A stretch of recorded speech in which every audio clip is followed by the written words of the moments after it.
Praise లాడండి. అందరూ బాగున్నారు కదా. వాక్యంలోకి వెళ్ళే ముందు ప్రార్థించుకుందాం. స్తోత్రం స్తోత్రం సర్వోన్నతుడ సర్వశక్తిమంతుడ కృపామయడానికి లెక్కలేని స్తోత్రాలు నాయన ప్రభా. విరిగి నలిగిన హృదయం దయచే ప్రభా, మారు మనసు దయచే ప్రభా, రక్షణ భాగ్యం దయచేయమని అడుగుచున్నాను ప్రభా.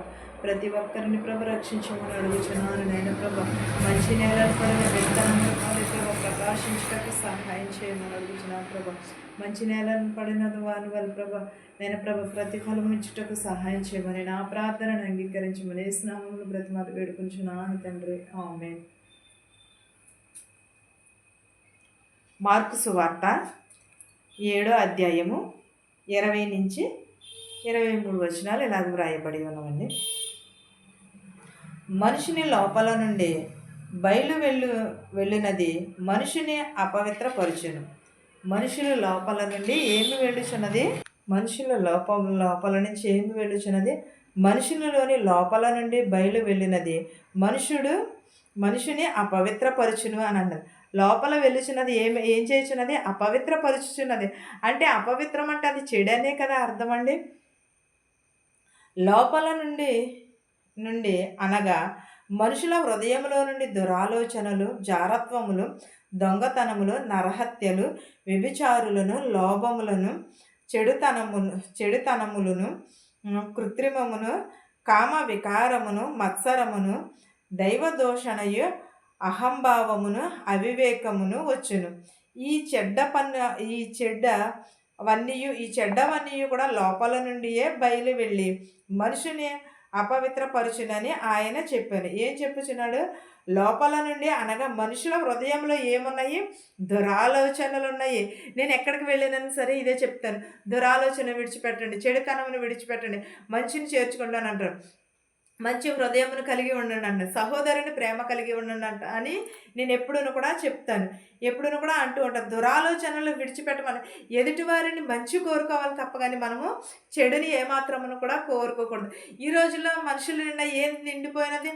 ద్వేషము, దురాలోచనలు, లోభము, దొంగతనము, నరహత్య. దేవుడు దొంగతనం చేసినప్పుడు చూడలేదని అనుకుంటామేమో, కానీ చూస్తూ ఉంటాము.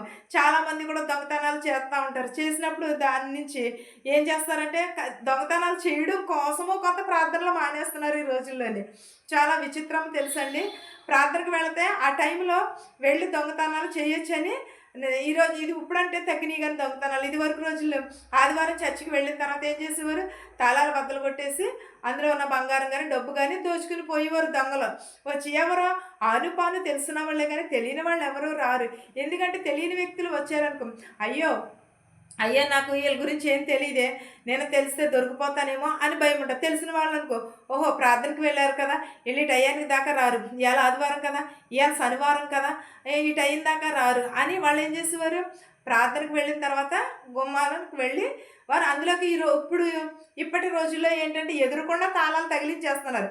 ఎందుకంటే ఒక కీ చైన్ ఒకటి కొనుక్కుంటున్నారు, అది తీసుకెళ్ళి ఎదురుకుండా తగిలిచ్చేస్తున్నారు. వాళ్ళకి దొంగలకి కూడా ఈజీగానే ఉంటుంది. అలా దొంగతనములు చేయవద్దని అన్నాడు. నరహత్యలు కూడా చేయవద్దని. ఈ రోజుల్లో మనిషిని చంపుకోవడం చాలా ఈజీ అయిపోయింది. ప్రాణం పోయడం కష్టం కానీ తీయటం చాలా ఈజీ అయిపోయింది ప్రజలకి. ఒక మాట అంటే కొడుతున్నారు, కొట్టిన వెంటనే ప్రాణం పోతుంది. కానీ అది కావాలని కొట్టినా ఏది అనుకోకుండా ఏది జరిగినది సరే వారు కొట్టి వెంటనే చనిపోతున్నారు, హత్య అయిపోతుంది. అది నరహత్య అయిపోతుంది. ఎలా జరిగింది ఏంటనేది కూడా అలాంటి నరహత్యలు చేయవద్దని అంటున్నాడు. వ్యభిచారములు, లోభములను కూడా, చెడుతనమును కూడా, కృత్రిమములను కూడా, కామ వికారములను కూడా, మత్సరములను, దైవదోషణ, అహంభావములను కూడా, అవివేకమును కూడా వచ్చును అని అంటున్నాడు. ఏంటది? వ్యభిచారమును విడిచిపెట్టమని అంటున్నాడు. తప్పు చేసేసి ఎదుటివారి మీద కెట్టేస్తారే తప్ప కానీ తప్పును విడిచిపెట్టేవారు ఎవరున్నారు? వ్యభిచారం విడిచిపెట్ట నాకు కిందే బోళ్ళు తప్పులు ఉన్నాయి, కానీ ఎదుటి వారిని మాత్రం వేలెత్తి చూపేవాళ్ళు చాలామంది అయిపోతున్నారు.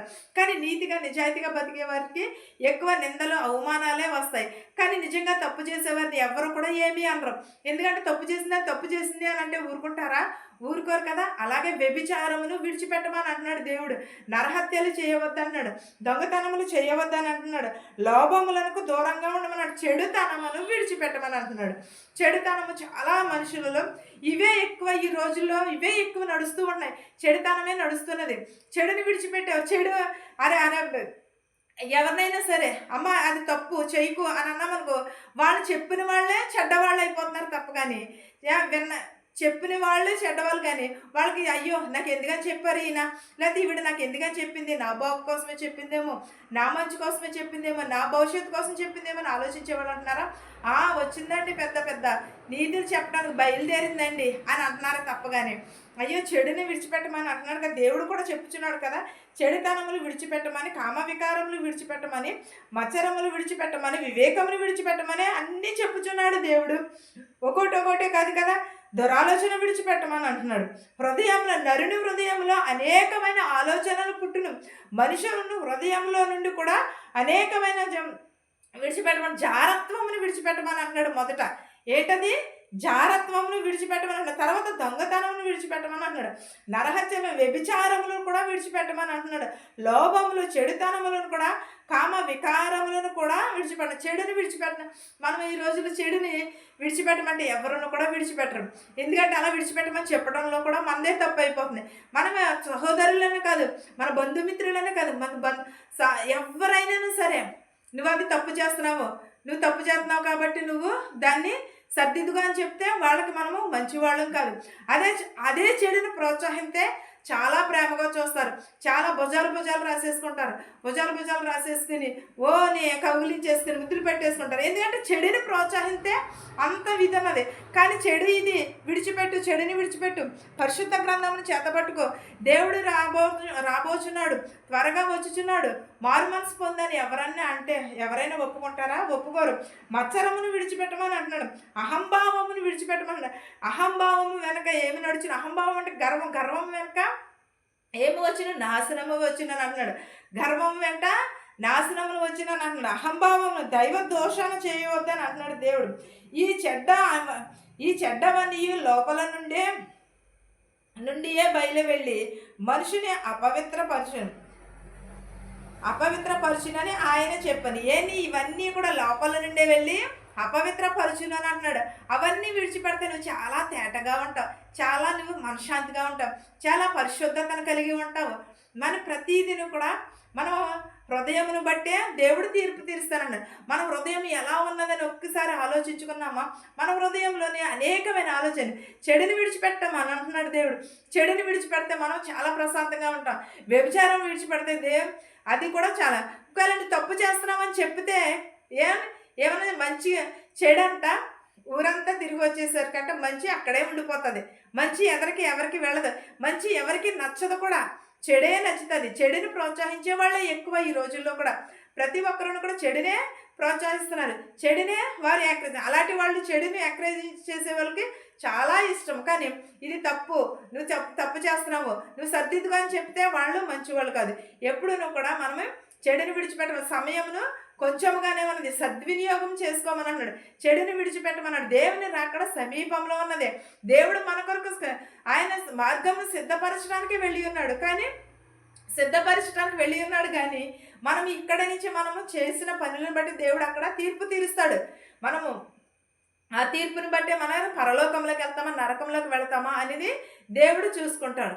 దేవుడు ప్రతిదిని కూడా చూచుచున్నవాడే. దేవునికి చాటు మరుగైనది ఏది లేదు. దేవుని కన్ను కప్పి మనం ఏది కూడా చేయలేము. చీకట్లో కానీ వెలుగులో కానీ ఎక్కడైనా సరే దేవుని కన్ను కప్పి మనం దినములు చాలా చెడ్డవి కనుక సమయమును సద్వినియోగం చేసుకుని దేవునిలో ఎదరికి వెళ్ళాలని ఈ వాక్యము మనందరికీ తోడై ఉండాలని అడుగుచున్నాను తండ్రి. ఆమేన్. ప్రార్థించుకుందాం.